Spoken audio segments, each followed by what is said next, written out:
जय श्री कृष्णा। राधे राधे दोस्तों, आप सभी का अनमोल वचन चैनल में हार्दिक स्वागत है। भगवान श्री कृष्ण और राधा रानी की कृपा आप पर और आपके समस्त परिवार पर सदैव बनी रहे।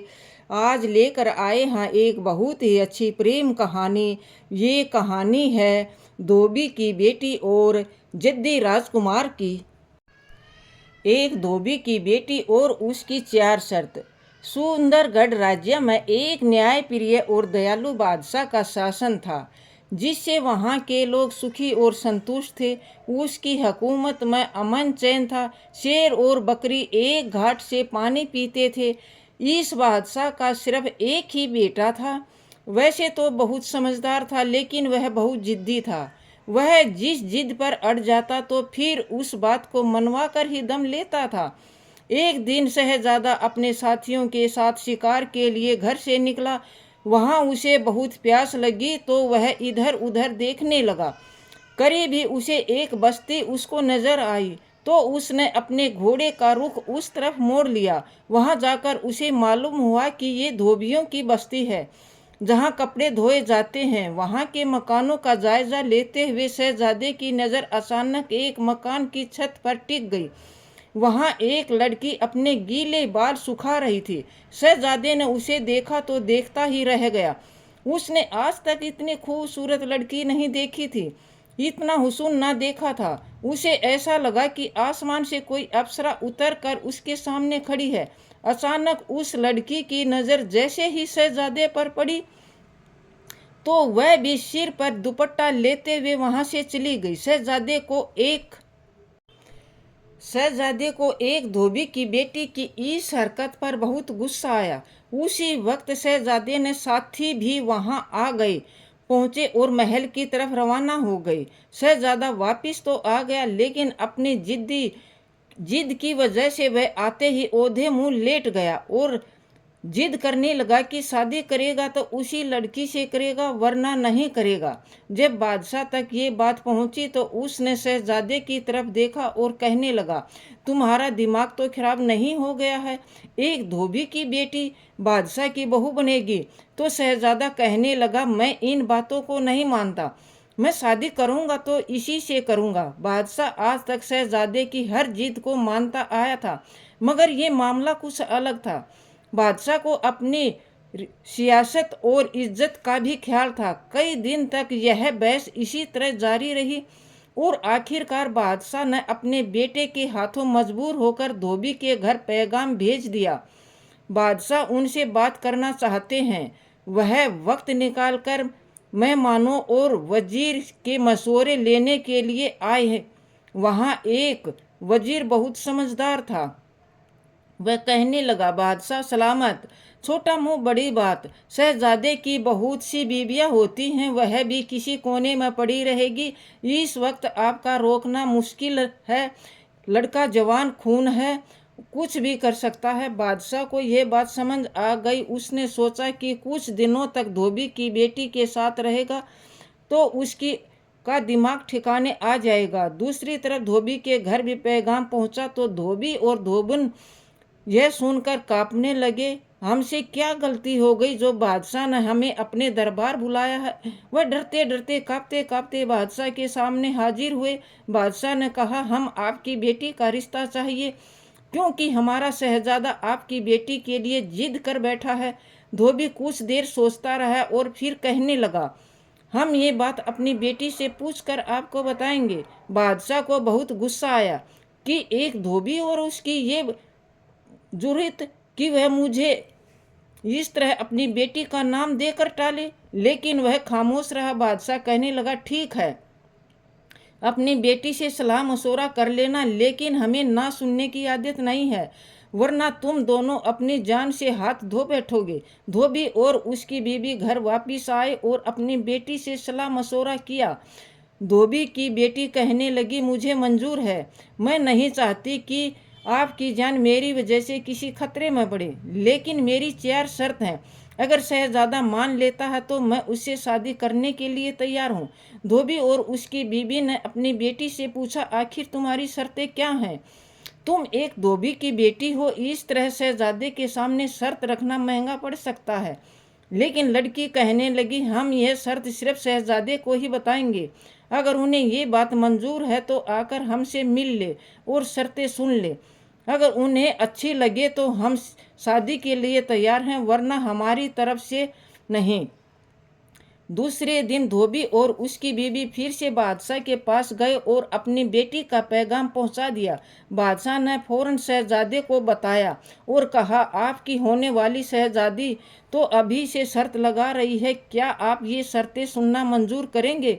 शहजादा कहने लगा, हाँ, हम जरूर जाएंगे और देखेंगे कि वे क्या शर्तें रखना चाहती है। आखिरकार हम भी तो देखें कि एक धोबी की बेटी में इतनी अकड़ और घमंड कहाँ से आया है। ये कहते हुए शहजादा धोबी और उसकी बीबी के साथ उनके गरीब खाने पहुंच गया, जो कि एक बहुत छोटा सा मकान था। नीचे के कमरे में धोबी और धोबिन रहते थे, जबकि ऊपर वाला कमरा लड़की के लिए था। जब वह शहजादा वहां पहुंचकर कमरे में पर्दा डालकर एक तरफ लड़की बैठ गई और दूसरी तरफ शहजादा बैठा था, दोनों तरफ खामोशी छा गई। तो शहजादा बोला, कहिए कि हम आपकी शर्तें सुनने आए हैं। लड़की बोली, हमारी पहली शर्त यह है कि हम आपके साथ रात नहीं गुजारेंगे। हम सुबह के वक्त महल आया करेंगे और रात होते ही वापस अपने घर आ जाया करेंगे। शहजादे को बहुत गुस्सा आया, फिर कहने लगा, ये तो बाद की बातें हैं। यह धोबी की बेटी क्या और ऐसी शर्त क्या? 2 दिन महल में रहेगी तो उसे यहाँ की आदत हो जाएगी, फिर वह कब महल छोड़कर इस कुटिया में आना पसंद करेगी। इसलिए शहजादा बोला, मुझे मंजूर है। लड़की फिर बोली, मेरी दूसरी शर्त यह है कि आप मुझे बात करने या हाथ लगाने की कोशिश नहीं करेंगे। यह सुनकर शहजादे को बहुत हंसी आई और फिर मन में सोचने लगा, यह तो सब कुछ बाद की बात है, सब हो जाएगा। उसने लड़की से कहा, ठीक है, हमें यह भी मंजूर है। लड़की फिर बोली, और मैं महल से का पानी तक नहीं पीऊंगी और ना ही मुझे मजबूर किया जाएगा। यह सुनकर शहजादे को हंसी आई और सोचने लगा कि कैसी बेवकूफ़ बातें कर रही है। महल में सारा दिन रहेगी, भूखी प्यासी कैसे रहेगी? ये कैसे हो सकता है कि ये पानी तक नहीं पिएगी और ना ही मुझे मजबूर किया जाएगा। ये सुनकर भी शहजादे को हंसी आई और सोचने लगा, ये बेवकूफ़ बातें कर रही है। दिन भर महल में रहेगी, कैसे हो सकता है कि पानी ना पिए? ये भी मजाक है। फिर उसने लड़की से कहा, हाँ, मुझे ये भी शर्त मंजूर है। लड़की फिर बोली, और हमारी चौथी शर्त यह है कि अगर आप कभी भी मुझे छूने की कोशिश करेंगे तो हमारा रिश्ता उसी वक्त ख़त्म हो जाएगा और मैं दोबारा कभी भी महल नहीं आऊँगी। ये सुनकर शहजादा सोचने लगा, ये भी बेवकूफ़ी बात कर रही है, कहने की बातें हैं, ये सब बाद में होता ही रहेगा। शहजादे ने कहा, हमें आपकी चारों शर्तें मंजूर हैं। लड़की कहने लगी, तो ठीक है, फिर शादी की तैयारियां करो। शहजादे ने शादी की तैयारियां शुरू की। कुछ वजीर और ख़ास दोस्तों के साथ लड़की के पास गया और उसके पास गया। शादी के बाद वह दुल्हन अपने साथ बड़ा सा घूंघट निकाले हुए आई, जिसमें उसका मुंह पूरी तरह से छिपा हुआ था। वह शहजादे के साथ महल आई और उसके बिस्तर पर नहीं बैठी, बिस्तर पर बैठने की बजाय एक तरफ रखी हुई कुर्सी पर बैठ गई। बादशाह और मालिक तो पहले से ही शादी के हक में नहीं थे और वे शादी में शामिल भी नहीं हुए। बस एक शहजादे की मुंह बोली दासी थी, जो उसके हाथ पांव बांधे आगे पीछे फिर रही थी। दिन इसी तरह गुजर रहा था। जैसे ही शाम हुई, दासी ने आकर सूचना दी कि गाड़ी तैयार है। दुल्हन उठी, गाड़ी में बैठी और वापस चली गई। दूसरे दिन भी दुल्हन वही कपड़े पहनकर आई, उसी कुर्सी पर बैठी रही, ना कुछ खाया ना पिया और शाम होते ही वापस चली गई। 1 दिन, 2 दिन, कुछ महीने ऐसे ही चलता रहा। शहजादा अब बहुत परेशान रहने लगा। जिस चेहरे को देखकर उसने अपनी रातों की नींद गंवा दी थी, अपने पिता को नाराज किया था और अपनी इज्जत और दौलत सब कुछ दांव पर लगा दिया था, वह चेहरा अब उसे अपने महल में देखने को नहीं मिल रहा था। रोज यही नियम था कि दुल्हन इन्हीं कपड़ों में आती, उसी कुर्सी पर बैठती, ना कुछ खाती ना पीती, आती और उसी कुर्सी पर बैठी रहती। खामोश बैठी रहती और शाम होते ही गाड़ी में बैठकर वापस चली जाती। महल के लोगों में भी ये बातें बनाना शुरू हो गई और हर तरफ अजीब तरह की बातें होने लगी। ये सब कुछ शहजादे की नज़र में था, लेकिन वह अपनी शर्तों के बंधन में था। वह मजबूर था और अपनी कोई भी शर्त पार नहीं कर सकता था। एक दिन शहजादे ने धोबी को अपने महल में बुलाया और कहा, अपनी बेटी को समझाते क्यों नहीं? हम यहाँ के शहजादे हैं, हमारे पिता और हम पर बातें होना शुरू हो गई हैं। ये सुनकर धोबी ने जवाब दिया, जान की आमान पाऊँ तो कुछ कहूँ? शहजादा बोला, ठीक है कहो। धोबी बोला, दरअसल वह हमारी बेटी नहीं है। कुछ साल पहले वह हमारे घर आई थी और कहने लगी, मेरा आगे पीछे कोई नहीं है, मैं आपकी बेटी बनकर रहना चाहती हूँ। हमें वह लड़की बहुत पसंद आई थी, सादा मिजाज और बेहद हसीन थी, खूबसूरत भी कमाल की थी। हमारे यहाँ कोई औलाद नहीं थी। मेरी बीवी भी इस बात की जिद करने लगी कि ये जवान लड़की कहाँ जाएगी, उसकी जान या इज्जत को खतरा हो सकता है। आखिरकार हमने सोचा कि मरना तो है, मरने के बाद भी हम अपने ईश्वर को क्या मुंह दिखाएंगे कि एक इज्जत हमारे दरवाजे पर चल कर आई थी और हम उसे पनाह ना दे सके। ये सुनकर मैं खामोश हो गया। बेशक मेरे घर में कोई बेटी नहीं थी, लेकिन मैं एक बेटी और एक औरत की इज्जत करना अच्छे से जानता था। लड़की ने कहा, मुझे ऊपर का कमरा दे दीजिए और किसी से ये बात का जिक्र तक नहीं करना। मेरी बीवी मान गई। ऊपर का कमरा वैसे खाली था। बारिश के मौसम में हम वहाँ कपड़े सुखाने के लिए डाल देते थे। वह कमरा इस लड़की के लिए खाली कर दिया गया और कुछ दिन बाद उसकी एक सेविक भी वहाँ उसके साथ आकर रहने लगी। इससे ज़्यादा हम कुछ नहीं जानते। वह क्या खाती है, क्या पहनती है, कहाँ जाती है, कहाँ से आती है। मैं और मेरी बीवी इस बात से बिल्कुल बेखबर हैं। हाँ, कभी कभी यह होता है कि वह मेरी बीवी के पास आकर बैठ जाती और मेरी बीवी की बातें बड़े ध्यान से सुनती। मेरी बीवी भी उसे बेटी की तरह प्यार करती है। इस पर हमारा कोई जोर नहीं है। हमने जो उनसे कहा वही किया। जो आपने पैगाम दिया हमने वह इस तक पहुँचाए। इससे ज़्यादा हम कुछ नहीं जानते। मेरी बीवी और मुझे माफ़ कर दें। ये सुनकर धोबी वहाँ से चला गया, लेकिन शहजादा अजीबोगरीब परेशानी में फंस गया था। उसे समझ नहीं आ रहा था कि आखिर ये माजरा क्या है। अब तक उसके सामने एक नया राज खुल चुका था। वह बहुत मायूस हो गया था, क्योंकि जिस लड़की को वह जानता तक नहीं था, जिसे वह अब तक धोबी की बेटी समझ रहा था, लेकिन यह माजरा उसके बिल्कुल अलग निकला। शहजादे का अपने दोस्तों के साथ उठना बैठना, शिकार खेलना जाना बिल्कुल ख़त्म हो चुका था। जिस चेहरे से उसे मोहब्बत थी, अब उसके करीब होते हुए भी उसके साथ नहीं था। ये बात शहजादे को उसके करीब होते हुए भी उसके साथ नहीं था। ये बात शहजादे की जिद का हिस्सा बन गई और वह दिन बदन खुद को कोसता रहता। उसने सोचा कि आप एक कमरे में बंद कर लिया। कुछ दिन यही चलता रहा। लड़की रोज दुल्हन के लिबास में आकर उसी कुर्सी पर बैठती, ना कुछ खाती ना पीती, शाम होते ही वापस चली जाती। कुछ दिनों तक यही सिलसिला चलता रहा। आखिरकार शहजादे ने तंग आकर एक दिन घर छोड़ने का फैसला किया। उसने किसी को कुछ भी ना बताया और अपनी एक दासी को बुलाया। कहा कि अगर मेरे माता पिता मेरे बारे में पूछें तो बादशाह और मालिकिन को कह देना वो किसी ज़रूरी काम से बाहर गया हूँ और जल्दी ही वापस आ जाऊंगा। ये कहकर शहजादा एक जंगल की तरफ रवाना हो गया। उसे यह भी नहीं पता था कि वे कहाँ जा रहा है और किस अगली मंजिल उसकी क्या होगी। जंगल पहुंचकर राजकुमार देर तक एक पेड़ के नीचे बैठा रहा। पिछली बातों को याद करने की कोशिश करता रहा, लेकिन उसकी समझ में कुछ नहीं आ रहा था। रात होने लगी तो राजकुमार को अपने रहने की फिक्र हुई। वह किसी घर की तलाश में था जहां वह रात गुजार सके। रात का अंधेरा एक तरफ फैलने लगा था। राजकुमार कई जगह पर चलने के बाद एक घर के पास पहुंचा जहां से रोशनी आ रही थी। राजकुमार को बहुत खौफ आया कि इस जंगल में, इस दूर दराज इलाके में ये रोशनी कहाँ से आ रही है। लेकिन फिर उसने सोचा कि रात तो उसे गुजारनी ही है, जिंदगी पहले ही बोझ बन चुकी है। ऐसे नहीं वैसे सही, ये सोचते हुए वह इस घर में दाखिल हो गया।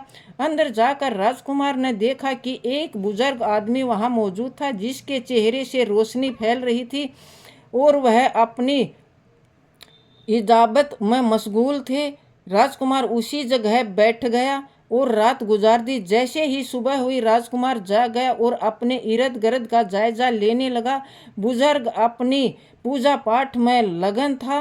राजकुमार उठा और घर की साफ सफाई करने लगा। जंगल से फल फूल लाता, खाता पीता और इसी तरह कुछ दिन गुजरते गए।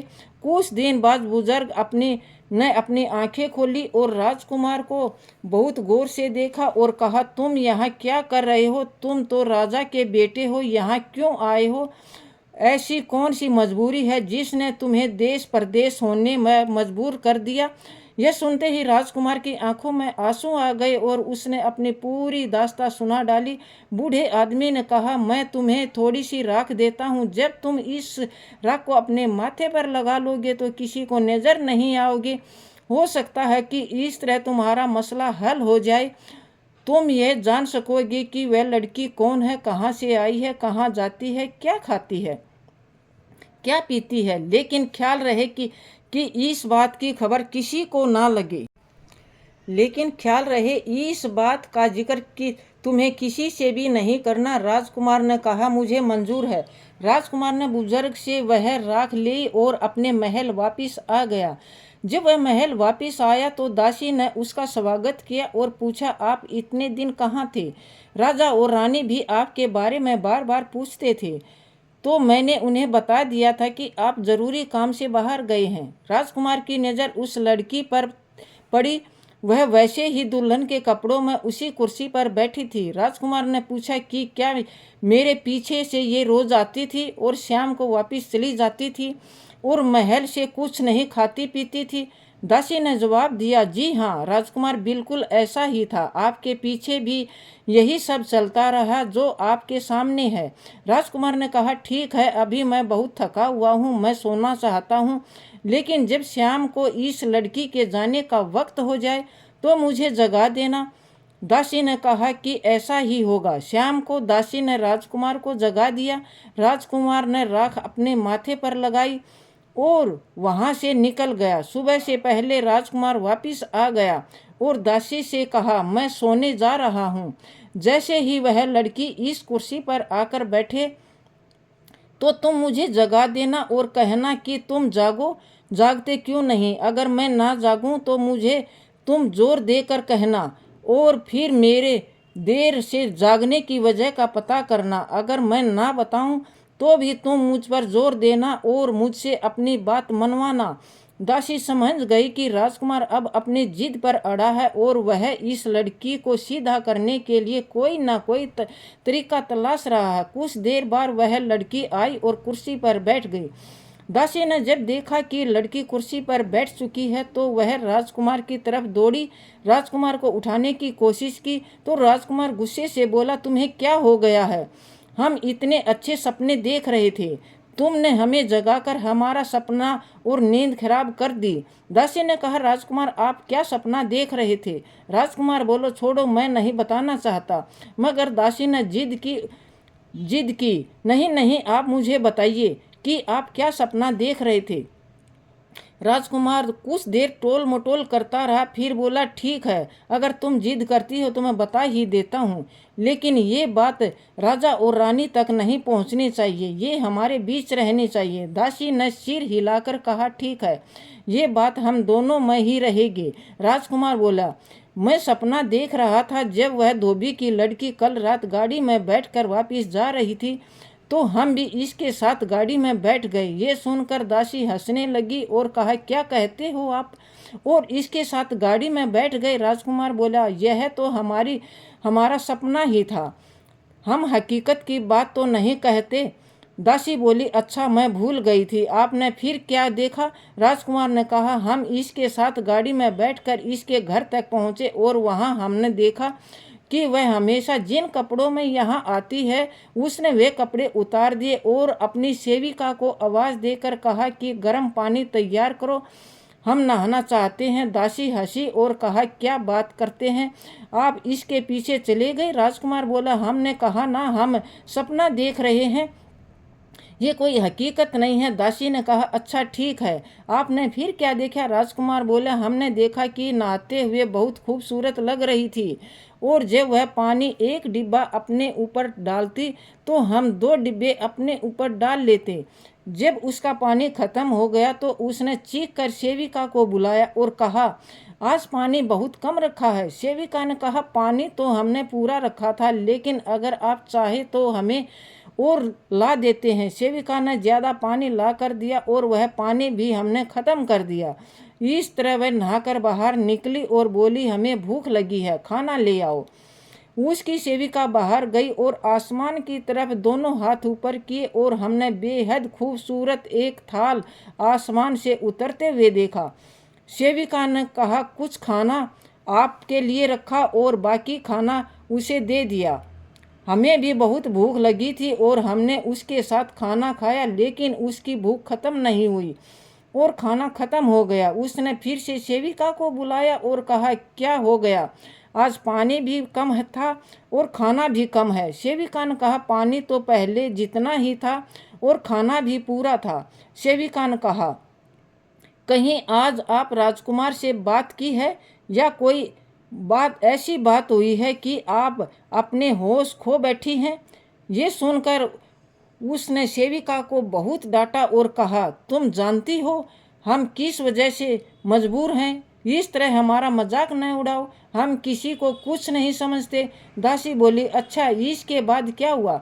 राजकुमार बोला, हमारा मजाक ना उड़ाओ, हम किसी को कुछ नहीं समझते। दासी बोली, अच्छा इसके बाद क्या हुआ? राजकुमार बोला, हमने देखा कि कुछ देर बाद वही सेविका वापिस आई और इस धोबी की बेटी को तैयार करने लगी, जो हमेशा बड़ा सा घूंघट डाले बैठी रहती थी। तैयार होने के बाद वह किसी अप्सरा से कम नहीं लग रही थी।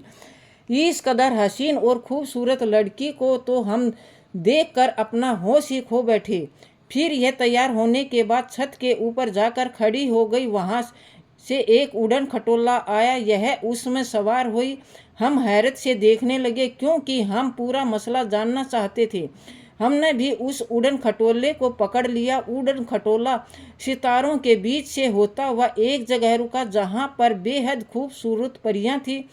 वहाँ पर दुनिया ही अलग थी। वहाँ पहुंचकर हमने देखा कि एक बड़ा सा बाजार सजा हुआ था और एक बहुत हसीन मर्द वहाँ तख्त पर बैठा था।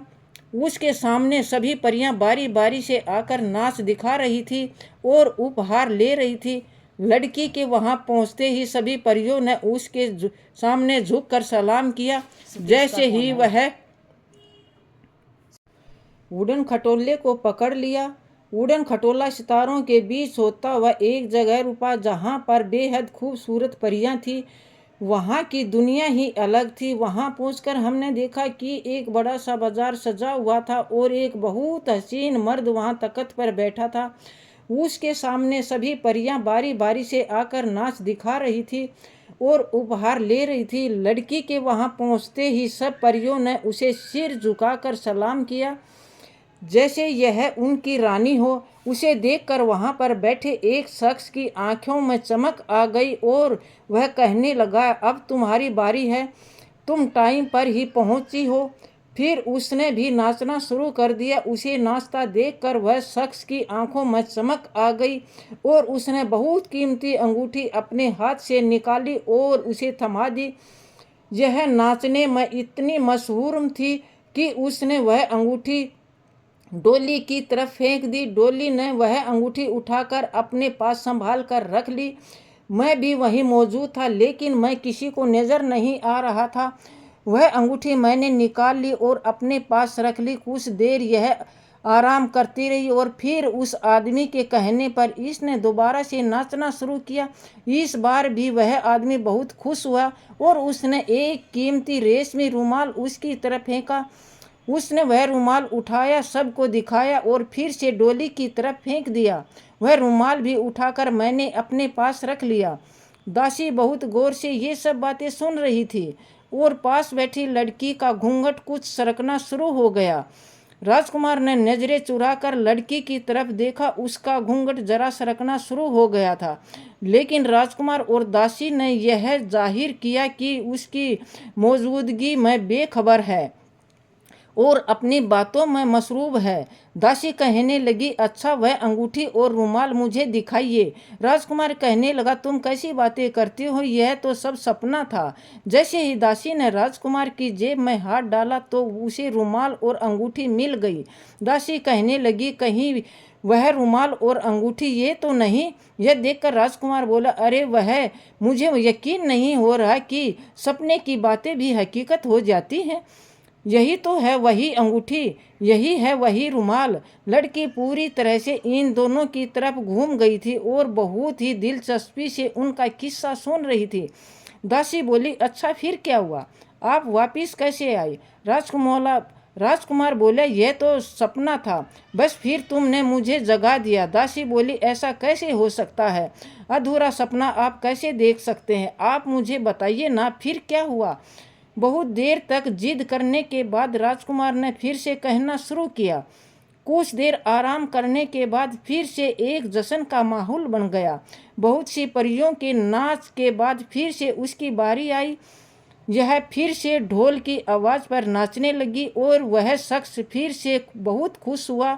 ढोल की आवाज़ पर यह इस तरह से नाची कि इसकी मिसाल देना मुश्किल है। इसका नाचना देखकर वह आदमी फिर से अपनी कुर्सी से उठकर अपने गले से एक माला उतार कर उसकी तरफ फेंक दी। वह माला भी उसने उसी डोली की तरफ फेंक दी और उसके पास आने उसका आने का वक्त हो चुका था। राजकुमार ने कहा, उसने सोचा कि ये सारी चीज़ें कल वापस आकर ले लूँगी। फिर वह दोबारा से उसी उड़न खटोले में बैठकर उसी धोबी की छत पर आकर उतर गई। मैं भी उसके साथ साथ था और फिर मेरी आंखें खुल गई। दासी कहने लगी, वह माला दिखाइए। राजकुमार बोला, आप क्या कहती हैं? एक बात सही साबित हो गई तो इसका मतलब ये नहीं कि सारी बातें साबित हो जाएंगी। दासी को पहले से ही सब कुछ सिखा दिया था। वह ना मानी और राजकुमार की जेब में हाथ डालकर वह माला भी वहाँ से निकाल ली। अब लड़की पूरी तरह से इन दोनों की तरफ घूम गई और उसका घूंघट उतर चुका था और वह पहले की तरह राजकुमार की तरफ देख रही थी और वह बोली, आप जान चुके हैं कि इस दुनिया में मैं नहीं हूँ, मैं परियों की रानी हूँ और यहाँ पर अपनी सजा काटने आई हूँ। राजकुमार ने कहा, अगर आप अपने बारे में हमें सब कुछ सच सच बता दो तो हो सकता है हम आपकी कोई मदद कर सकें। यह सुनकर, और यहाँ पर अपनी सजा काटने आई हूँ। राजकुमार ने कहा, अगर आप अपने बारे में सब कुछ सच सच बता दो तो हो सकता है हम आपकी कुछ मदद कर दें। यह सुनकर धोबी की लड़की बोली, मैं परियों की रानी थी और इन्हीं के साथ रहती थी। वहाँ के राजा को हमारा नाच बहुत पसंद था। वह हर रोज़ हमारा नाच देखने के बाद ही अपनी ख्वाहिश का जायदा करते थे। एक रात हमारी तबीयत खराब थी, लेकिन राजा ने हमेशा की तरह हमारे पास पैगाम भेजा कि हमारे नाचने का वक्त हो चुका है। ये सुनकर हमने मुलाजिम से कहा कि हम बेहद थक चुके हैं, हमारी तबीयत बहुत खराब है, दर्द के मारे जान निकली जा रही है और राजा को नाच की पड़ी है। मुलाजिम ने ऐसा ही जाकर राजा को सारी बातें बता दी। वहाँ के राजा को बेहद गुस्सा आया और उसने मुझे अपने पास बुलाकर मुझे बद्दुआ दी कि तुम्हें 1 साल के लिए ज़मीन पर फेंक दिया जाता है। तुम भूल गई हो कि यहाँ की कोई भी परी या उसकी रानी हमें ना नहीं कर सकती। तुमने ना की है, यहाँ के वसूल को तोड़ा है, उसकी सज़ा तुम्हें मिलेगी। अब तुम्हारी सज़ा यह है कि 1 साल के लिए तुम ज़मीन पर आम इंसान की तरह एक औरत की शक्ल में रहोगी। लेकिन अगर वहाँ का कोई भी मर्द तुम्हें हाथ लगाने या तुम्हारे करीब आने में कामयाब हो गया तो तुम हमेशा के लिए वहीं की होकर रह जाओगी। तुम्हें तुम्हारे पद कभी नहीं मिलेंगे। हमने बहुत मिन्नती की, लेकिन राजा पर किसी बात का कोई असर नहीं हुआ। मेरे दोनों पर जलाए गए और मेरे दोनों हाथ जलाए गए और मुझे एक आम लड़की की सूरत में ज़मीन पर उतार दिया गया। इसके बाद ये कहानी तो जो आप जानते हैं, मैं एक धोबी के घर रहने लगी। धोबी भी बहुत ही नेक इंसान था। उसकी बीवी बहुत अच्छी थी, मुझे एक बेटी की तरह प्यार करते थे और इस तरह हमारा आमना सामना हुआ। आप मुझे पसंद कर बैठे और सच बात तो यह है कि मैं भी आपको पसंद करती हूँ। अब मैं वापस नहीं जाना चाहती, बल्कि बाकी उम्र आपके साथ गुजारना चाहती हूँ। राजकुमार ये बातें सुनकर बहुत खुश हुआ। दासी भी बहुत खुश हुई। दासी का तो खुशी का ठिकाना ही नहीं रहा। जल्दी ही खबर राजा और रानी तक भी पहुंचाई गई। उनकी बहू कोई आम लड़की नहीं, बल्कि परियों की अप्सरा है। चंद ही दिनों में बहुत धूमधाम से राजकुमार और उस अप्सरा की शादी कर दी। इस तरह अपनी जिंदगी हंसी खुशी गुजारने लगे। दोस्तों, इस तरह राजकुमार ने अपनी बुद्धि और चतुराई के साथ परी को अपनी राजकुमारी बना लिया। दोस्तों, वीडियो पसंद आया हो तो लाइक करना और दोस्तों के साथ शेयर करना। चैनल पर नए हो तो चैनल को सब्सक्राइब करना और ऐसी ही प्रेम कहानियों के लिए चैनल को सब्सक्राइब जरूर करना। दोस्तों, आपको ये कहानी कैसी लगी? एक धोबी की लड़की और जिद्दी राजकुमार की। राजकुमार ने अपनी जिद के कारण अब उसे परियों की रानी को अपना ही लिया।